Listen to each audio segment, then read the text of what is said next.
oli ku BOCAT TV. Leero enkya ne luli BOCAT TV. Okay. Mbaniriza nnyo ate mpozi ku BOCAT TV. Mwewale kuwera mpozi ng'ate mutulaba. Mwewale kuwera mpozi ng'ate mutambula wamu na ffenna. Nze SULA Senyiga. Abatufuna ku mikutu egy'enjawulo. Mwebale kubeera nga mukomentinga mbabongako Amos Mukisa ogamba otya, Habibu Nsereko, Anita Mukyala Nakaddu ogamba otya, Iminance ogamba otya, Shirat Love, Shirat ogamba otya, Olivia ogamba otya, Nabanja ate mpozi ogatteko ne specioza naye nkubuuzaako webale kubeera mpozi ngate otugoberera bulungi nnyo. Olunaku olwaleero tuze ne story nga government jebuvuddeko kantandikire jebuvuddeko omukulu amanyiddwa nga Moses Mulumba ng'ono mpozi ate mulwanizi wa ddembe ly'abalwadde ng'ayita mu kitongole kye ekya Center for Health, Human Rights and Development. Yatwala gavumenti mu kkooti ng'ayagala at least gavumenti ebeeko kyekola ng'agivunaana kale olw'okubeera nti efusulire gwa naggamba, okubeera nti tefudde ku bantu baayo, okubeera nga babbibwa mu malwaliro gano aga private. Givuddeko mbadde mujja mulaba abalwadde abasinga nga bafa, naye ate olumala okufa amalwaliro ago aga private ne gabakanda sente nnyingi. Mubalayo abasajja abadde balwala bafudde Senyiga Omukambwe, omulambo nga bagukutte bagubanja obukadde 7, bagubanja obukadde 3 ne weebuuza mulemereddwa omuntu abafuddeko. Sente ate ezo bwe zityo musaba zaaki? Oxygeni n'abula, ebintu ne bibeera bitya, nenga gavumenti yeesirikidde. Kale nno bw'atyo mwana mulenzi Mulumba n'abatwala mu kkooti. Bagenda mu kkooti, ekkooti n'esalawo omusango gavumenti ne gugikisinga ne gugimegga.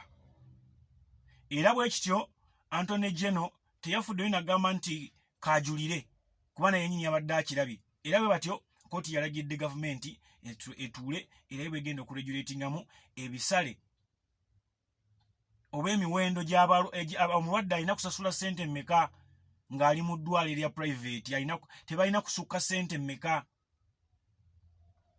Onfuna obulwadde buno obwa Senyiga Omukambwe balina kukoma ku sente mmeka? Oxygeni abeera wa sente mmeka? Ebitanda ebyo ebya emergency ezo simanya byani bya sente mmeka?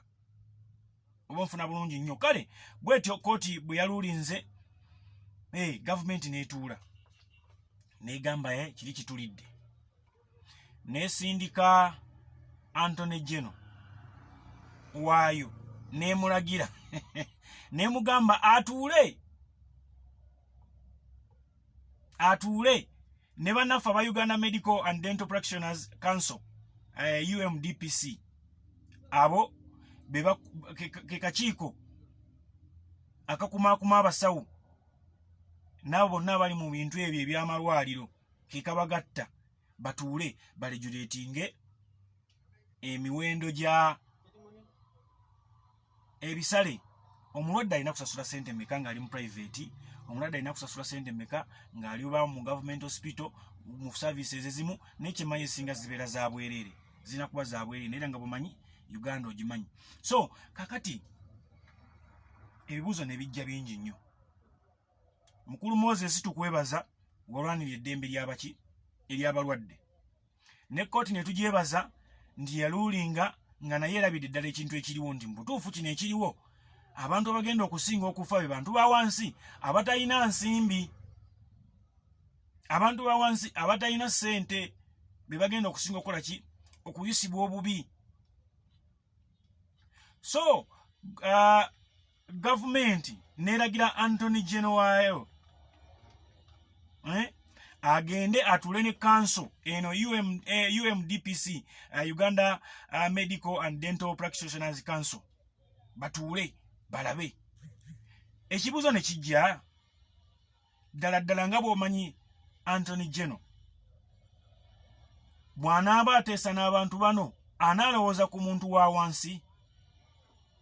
Tukitunulemu kuba alinza okukitunulamu nga naye atunudde nnyo ku class eyiye nga ye ng'atunudde nnyo ku class ey'abantu abakola mu gavumenti nga tunudde nnyo ku kirasi ey'ababaka ba paalamenti, nga tunudde nnyo ku kirasi ey'abagagga. Abaffe abagagga abo boolaba banga okoze okunoonyereza ne kirasi zenkuwadde bakola ndowooza ebitundu nga 3 ku buli 100. 7 abasigadde bantu ba wansi. 7 abasigadde bantu ba wansi. Bwe banaaba bali mu lukiiko lwalwo bagereka emiwendo banaakonsidaringa omuntu. Nze nneeno ndowooza yange nti olukiiko olwo wadde lukoze lutya, naye ate waliwo ababuzeemu lwa nsonga nti kati bw'otunulira kanseni egatta abasawo balinza okukikuuta nga no bakizza waabwe. Kati Nantone Jeno naye n'akikuuta ng'agenderedde levo. Omuntu wa wansi yawuliddwa mukiikirira.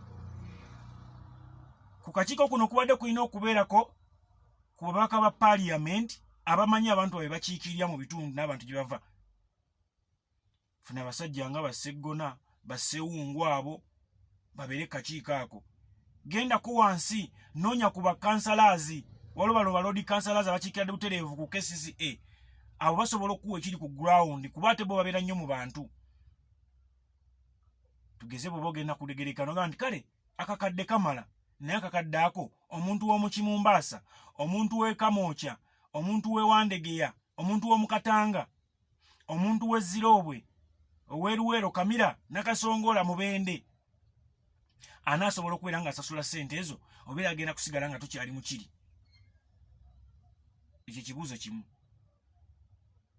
Abagenda okuteesa ku nsonga zino banaasobola okuwaayo bulungi ekintu ne bakiteesaako ne bagereka emiwendo egimala.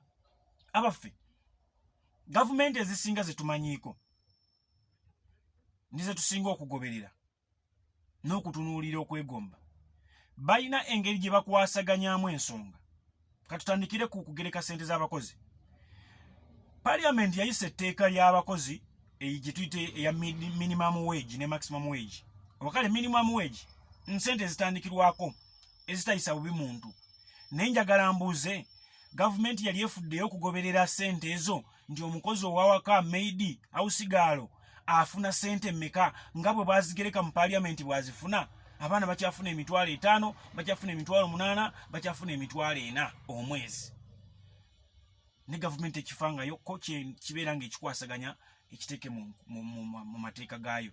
Abaffe kino we kinaakolera eky'emiwendo. Gavumenti yeesulira gwa Nagamba kuba bino ebintu byayo. Gavumenti yeyina okuteekawo emisolo okugereka emiwendo gy'ebintu.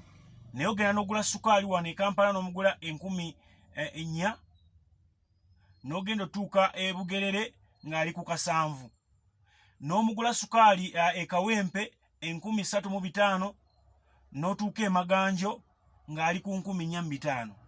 Kwegamba buli kitundu kitunda commodities ku bbeeyi yaakyo. So nga ate gavumenti yandibadde regulatinga ebintu ebyo negamba nti bbeeyi ya sukaali erina kubeera uniform. 10,000 zibeera 10,000 all over Uganda. Amba munfuna all over Uganda. Sabuni nabeera ku bbeeyi emu all over Uganda. Ogwo mulimu gwa gavumenti yandibadde gukola. Oba nfuna naye kati kino kitugendamu katusabe abagenda okuteeseza abantu emiwendo gye balina okubajjako abalwadde Senyiga Omukambwe okozesa oxygeni okukola bikoze bitya. Katusuubire nti tebakigire nga era sitiro emiwendo gisigadde gikyali waggulu kuba ekisasinza okuleeta obuzibu emiwendo kubeera waggulu. Emiwendo bwe gibadde waggulu batuuka ne ku extent nti gwe ssente zikuweddeko nti ye ekitanda kiveeko eno gas sirinda gireete katugiwe omulala alina ssente. Omunfuna anyway sijja kubeera mpozi nga tensukka wano eno gemawulire gesobodde okubeera mpozi nga tubaleetera olunaku olwaleero. Katulinde njabeera nga mbawa kiki ekivudde mu nteeseganya wakati wa Antony Jeno n'abalala bekikwatako okugatteko mpozi ate n'abanaffe aba Uganda Medical and Dental Practitioners Council aba UMDPC biki bateesezaako era basazeewo ssente mmeka ez'ensalira ezirina okutandikibwako n'ezitalina kusukka. Kubanga kati ebyatuuse abantu bagenda balekera emirambo mubirabe wiki ewedde abantu badde bali mawulire bagamba kale omulambo mugutwale libadde eddwaliro kandireka erinnya anyway naye nga eddwaliro abantu balizirire omulambo lwakuba sente nyingi. Anyway, mbakubiriza okwongera okusubscribinga ku BOCAT TV ate ne mbakubiriza okugenda okutta stress ku mukutu gwaffe guli omupya ogwa album performance ekitawuluzi gwe muzannyo oguliyo genda ogulabe osobole okubeera mpozi nga ate onyumirwa. Mubere bulungi, nze SULA Senyiga, bye bye. Oli ku BOCAT TV leero enkya na luli BOCAT TV